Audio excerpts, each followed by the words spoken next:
Hey everyone, me again. So just a quick sequel to my James River Armory Gallant video. If you want kind of the full details, the show and tell, and you haven't seen the last video, I do suggest you go check that out just to kind of get a more detailed view as far as what was wrong with the one I received. To kind of sum it up in 2 to 3 sentences, I ordered one of these and it showed up with the top cover being wobbly and loose, which is a problem because that's where the rear sight is, and so it would never hold zero.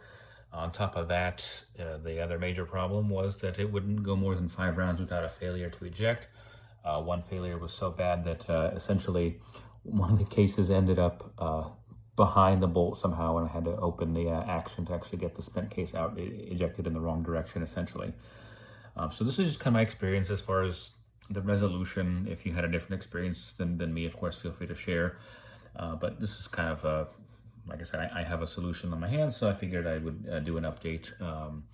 So anyways, on that original video, I did get some helpful comments as far as, maybe trying some aftermarket gas system, other things of that nature. But between the top cover and the, sorry, not gas system, gas piston, I mean. But in any case, I figured between those two things, between the top cover and the replacement piston, it would be well into the hundreds, and I really shouldn't be expected to do that for something that's essentially factory new. So I figured I would reach out to JRA about it first and see what they did, and if they did nothing, then of course I would explore fixing it on my own dime. But so yeah, anyways, I sent them an email. They had a couple of follow-up questions, and then they said, go ahead and send it back. We'll take a look at it. As I mentioned in the previous video, they do not cover return shipping. So, which is, they'd be very generous, I suppose, if they did, because this is a fairly bulky, heavy thing to be shipping, especially with insurance and signature required.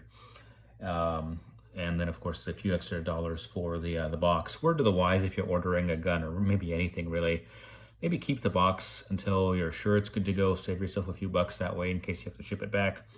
But anyways, once they received it, I was actually very surprised by how quickly they got it turned around.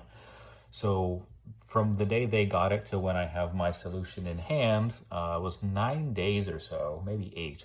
And most of that was actually the time that it spent in shipping.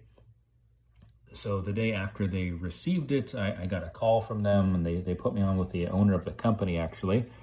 And he said basically they spent 200 rounds test firing the gun that I sent in.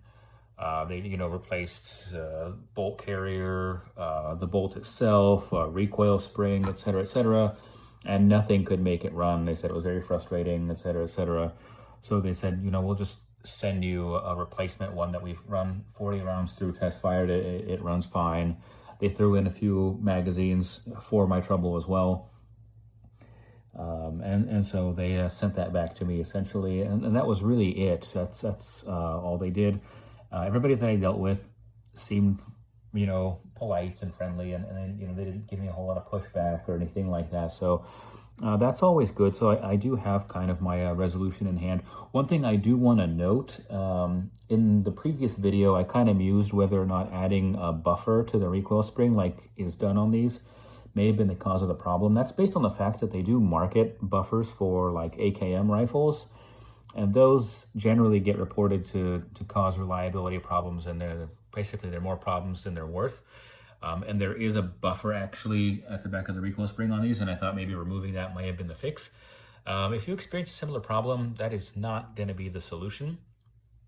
So essentially, what ends up happening is, so there's these cuts in the back of the receiver that allow you to remove the bolt carrier, and if you remove the buffer, the bolt carrier will actually slide off the rails at the back here and kind of get stuck in that rearward position.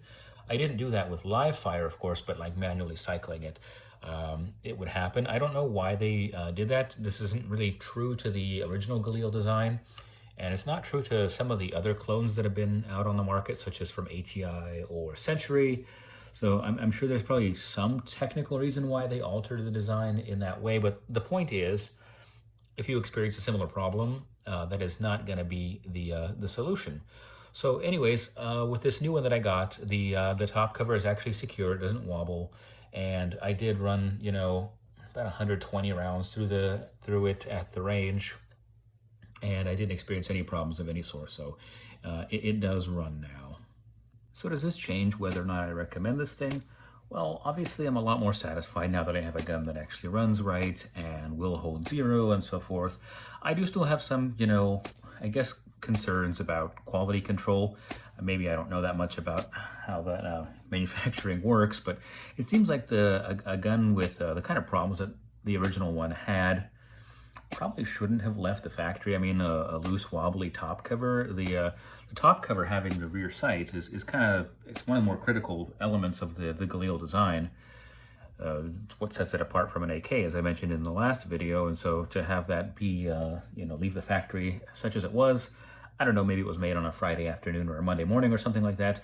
I suppose, every manufacturer is technically capable of producing a lemon, and the ultimate measure is, or the final measure, I guess, is what they do when that happens. And so in my instance, at least, they did make it right. So I can't complain too much in that regard. So, I take that information for what it's worth, I guess, to do with it as you see fit. But yeah, that's really all I can say is that in my case, they certainly, did all the reasonable things to make it right. So at least there's that. They clearly are capable of making a gun that does run, because that's what we have on our hands here. That's really, I guess, all about all. Thank you for watching as always.